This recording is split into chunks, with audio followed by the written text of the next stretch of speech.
জমিনও তো নেই, আসমানও নেই। একটা শ্রেষ্ঠ মাহফিল যেটার নাম হলো ঈদে মিলাদুন নবী সাল্লাল্লাহু তাআলা আলাইহি ওয়াসাল্লাম। কারণ এটা শ্রেষ্ঠ কেন হলো? কারণ আল্লাহ আর কোনো প্রোগ্রাম করেননি, আল্লাহ আর কোনো মজলিস করেননি।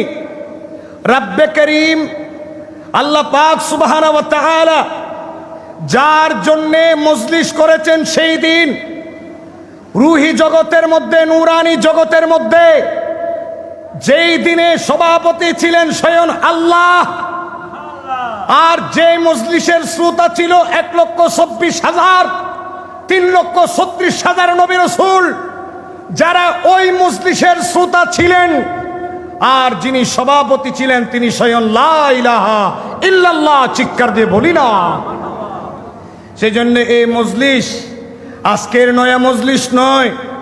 আমাদের দেশে কিছু বাতিল ফেরকা মোল্লারা ঈদে মিলাদুন নবীকে বেদাতের ট্যাগ লাগায়। আরে ভাই, বেদাত কাকে বলে এগুলো বুঝতে হবে। আসলে তারা বুঝো না বুঝার ভান করে। একটা কেউ ঘুমালে তাকে ঘুম থেকে তোলা যায়, আর কেউ যদি ঘুম না গিয়ে ঘুমের ভান করে তাইলে ওই ব্যক্তিকে কোনোদিন জাগ্রত করা যায় না, ঠিক না বেঠি? পেয়ারা হাজরিন, এই মিলাদুন নবী আমরা করছি না। মিলাদুন নবী করা এটা ডাইরেক্ট আল্লাহর সুন্নাত। একটা আওয়াজ দিয়ে বলুন না সুবহানাল্লাহ। এটা আল্লাহর সুন্নাত। সূরা আল ইমরানের 81-82 নম্বর আয়াতে কারিমা, বেশি আয়াত লাগবে না, এই আয়াতটাই যথেষ্ট।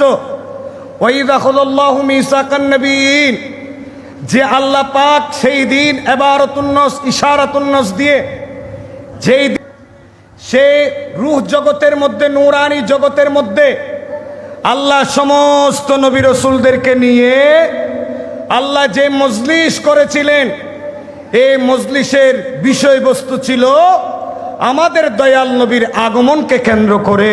উচ্চস্বরে বলি না, আমার নবীর মিলাদকে কেন্দ্র করে আল্লাহ নামাজ পড়ার জন্যে আমাদেরকে হুকুম দিয়েছেন, কিন্তু আল্লাহ নামাজ পড়েন না।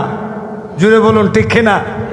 আল্লাহ আমাদেরকে রোজা রাখার হুকুম দিয়েছেন, আমাদের উপর ফরজ করেছেন, অর্ডার দিয়েছেন, কিন্তু আল্লাহ পাক রোজা রাখেন না। আল্লাহর ঘর খানে কাবায় হজ করার অর্ডার আল্লাহ দিয়েছেন, কিন্তু আল্লাহ পাক হজ করেন না। কারণ আল্লাহ খালেক, আমরা সবাই মাখলুক, চিৎকার দিয়ে বলি না। কিন্তু আল্লাহ পাক সুবহানাহু ওয়া তাআলা করেন, এমন একটি কাজ করেন যেটা আল্লাহ একা করে না, সমস্ত ফেরেশতাদের কেরামদেরকে নিয়ে আল্লাহ পাক ওই কাজটি করেন।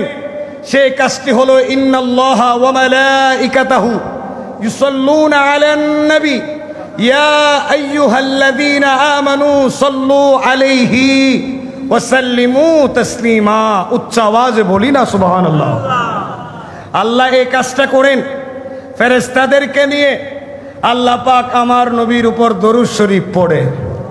তাইলে মনে রাখবে, নামাজ আমরা পড়ছি, আশা রাখছি আল্লাহ কবুল করবেন, কিন্তু কবুল যে হবে গ্যারান্টি দিয়ে আমরা বলতে পারি না। রোজা রাখছি, গ্যারান্টি দিয়ে বলতে পারি না রোজা কবুল হয়েছে।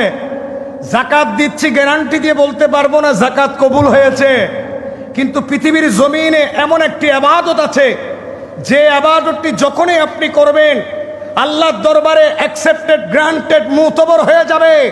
সে ইবাদতের নাম হলো দরুদে মুস্তাফা। চিৎকার দিয়ে বলি না।